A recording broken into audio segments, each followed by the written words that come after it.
maybe 18th, first, and 4 laps, but terrific racing.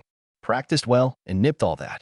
When Dale Earnhardt took his farewell lap on February 18, 2001, millions thought it was simply another NASCAR crash. The catastrophe that followed shook motorsport. Under the slow-motion replays and headlines, frightening details were concealed until now.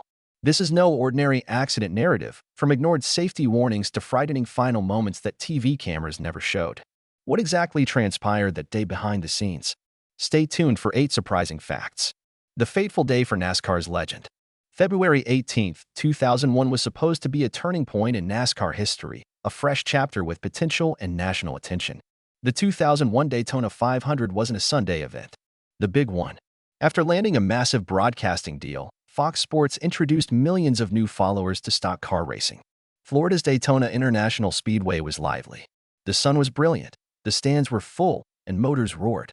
NFL veteran Terry Bradshaw was invited to be Grand Marshal. The Intimidator, Dale Earnhardt, gave Bradshaw a thrilling track ride a night before. When Bradshaw was hanging on, Dale laughed and yanked the steering wheel toward the wall. Dale liked such situations.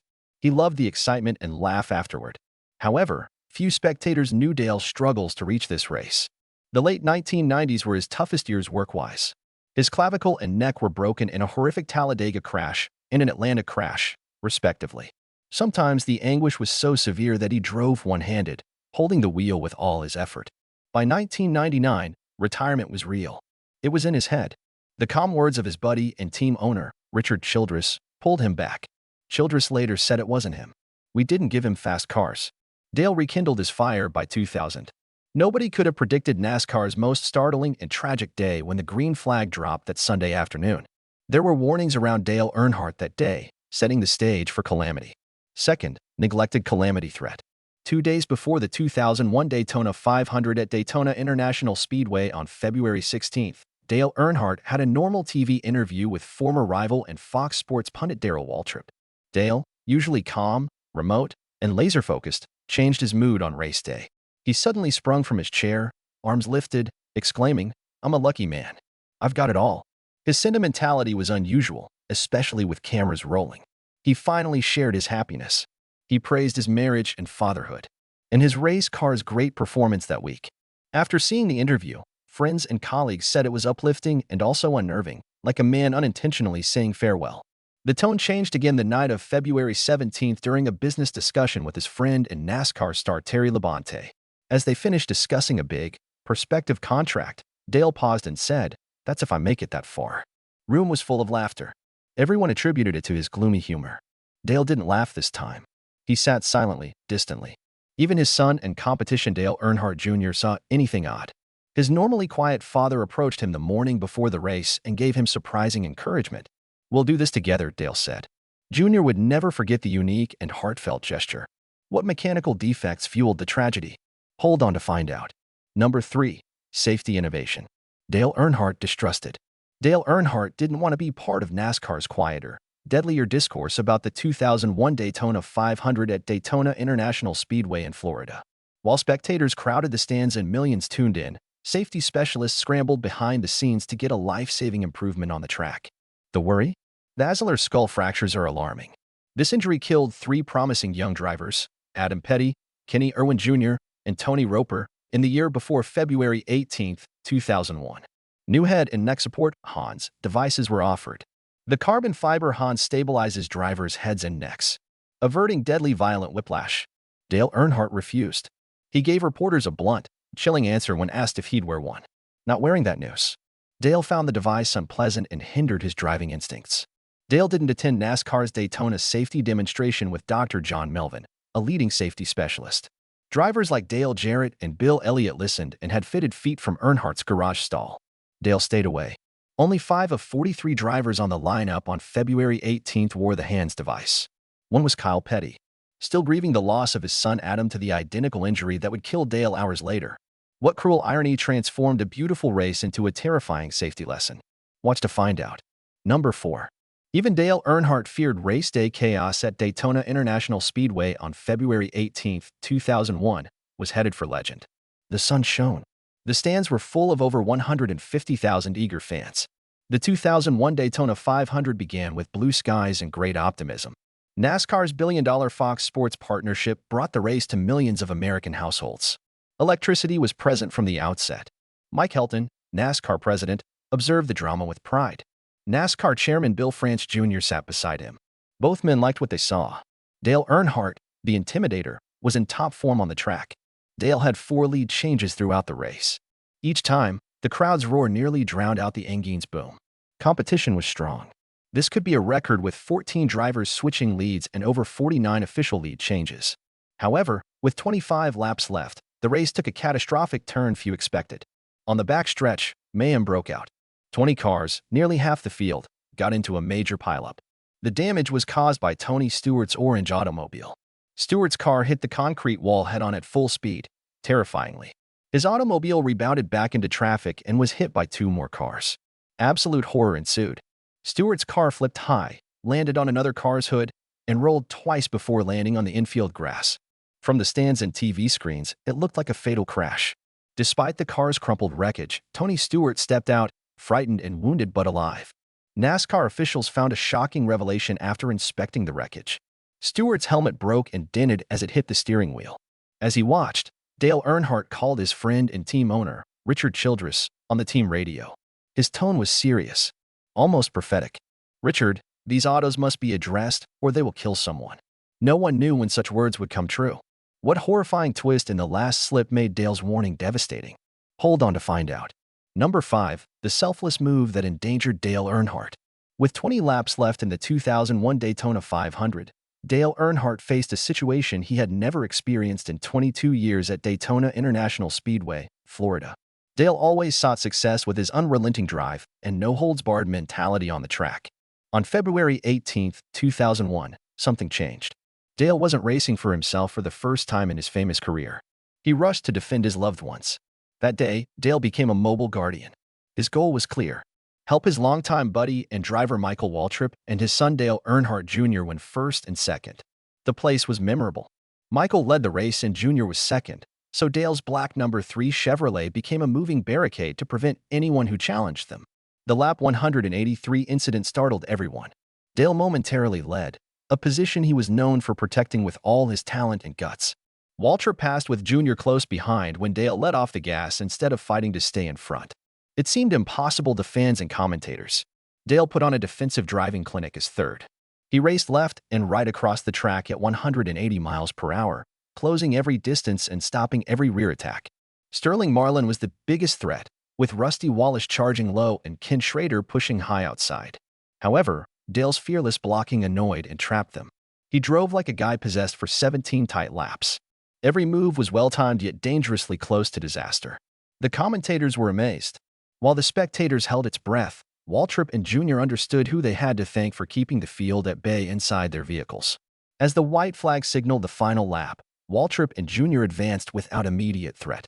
Dale's protective approach worked almost too well, but he put himself in the worst possible track position to face chaos. How did a few milliseconds of terror become Dale Earnhardt's tragedy? Watch your screen to find out. 6th, Dale Earnhardt's life-changing final seconds.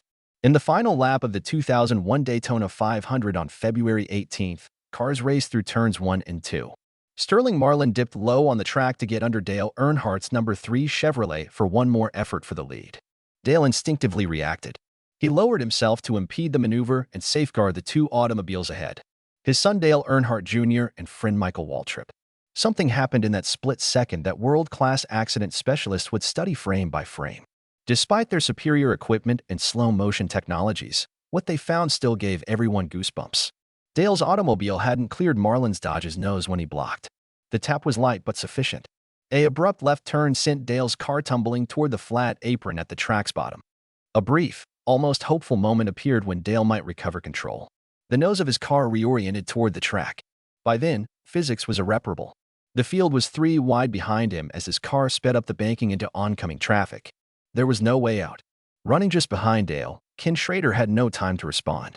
Schrader's car hit Dale's number 3's passenger side, sending both cars crashing into the wall. Darrell Waltrip shouted encouragement for his brother Michael, seconds from his first career win, from the TV booth. He saw Dale's automobile spinning helplessly toward the wall out of the corner of his eye. The millions watching at home saw it as a typical late-race crash. This collision was unusual. Around 160 miles per hour, Dale Earnhardt's car hit the concrete barrier. The fatal diagonal impact caused the worst forces on a human body.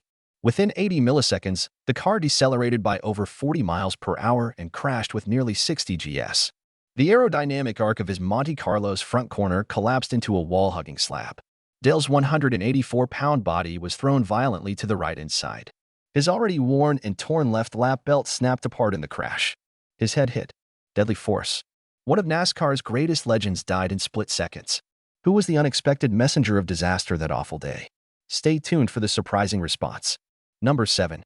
When Dale Earnhardt's number 3 Chevrolet crashed at Daytona International Speedway on February 18, 2001, it hit the infield grass. The scene didn't appear dangerous. The car wasn't burning. The wreck wasn't as bad as Tony Stewart's earlier that day. To supporters in the stands and millions at home, it looked like another crash the Intimidator would escape, as he has many times. But Ken Schroeder, the motorist who hit Dale's car moments earlier, recognized something was wrong immediately. Schroeder's automobile stopped next to Dale's. Schroeder, limping from his violent contact, climbed out and did what any friend would. He ran to Dale's window. He would never forget what he saw in that car. Over 2 decades later, Schroeder has never publicly stated what he saw. Simple but terrifying words are all he's spoken about that event. I knew it wasn't good. After a crash, Schroeder waved wildly to the safety responders racing toward them instead of waving her thumbs up. Dale's desperate actions marked his first public indicator of distress. Dr. Steve Bohannon, Daytona's chief emergency doctor for over a year, was among the first on the scene. Bohannon recognized panic in crash victims from his experience. Dale showed them. He had blood in his nose and ears and a quiet airway. Dale was unconscious and not breathing, which was quite scary. The medical crew immediately cut Dale's car roof and started resuscitation on the circuit. Even though the prospects were slim, they tried to save him. Years later, Dr. Bohannon admitted that when you have no signs of life after blunt trauma, survival is almost non-existent, but we try. Michael Waltrip celebrated his long-awaited NASCAR win in victory lane a few hundred yards away. What was happening beyond the track was unknown to him.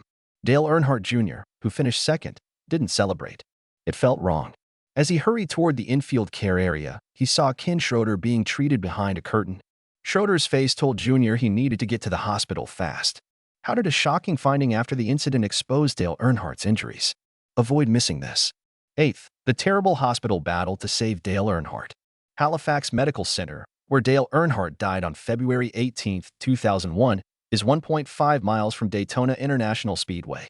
Dr. Steve Bohannon and his almost 15-person trauma team acted immediately as Dale arrived. They worked feverishly to reinflate his collapsed lungs, do emergency chest x-rays, and pump blood into his body to repair the damage. A truly human event occurred in this high-pressure pandemonium. A silent person stood against the trauma room's back wall, according to Dr. Bohannon. It was Teresa Earnhardt, Dale's wife. She wasn't interrupting or asking questions like many family members. She remained calm and heartbroken while the medical team treated her beloved. Dale Earnhardt Jr. arrived at the hospital, but he saw the truth when he entered the trauma room. Doctor's body language spoke volumes. Jr. explained it plainly years later. We immediately knew. I ran to J.R. Rhodes. I made a sound I can't describe. It was heartbreaking, terrifying, and shocking. One of the day's most memorable moments followed. A hospital technician removed Dale's wedding band while prepping his body. Teresa spoke one thing from the back.